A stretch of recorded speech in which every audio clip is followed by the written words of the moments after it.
మోషేకు తన సేవను నొసగి యెహోషువ జయమును పొందే. మోషేకు తన సేవను నొసగి యెహోషువ జయమును పొందే. శత్రుని గెలిచి రాజ్యము పొందే.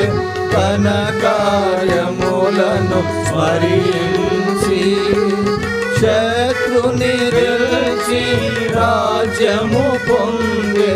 ఘన కార్యములను స్మరించి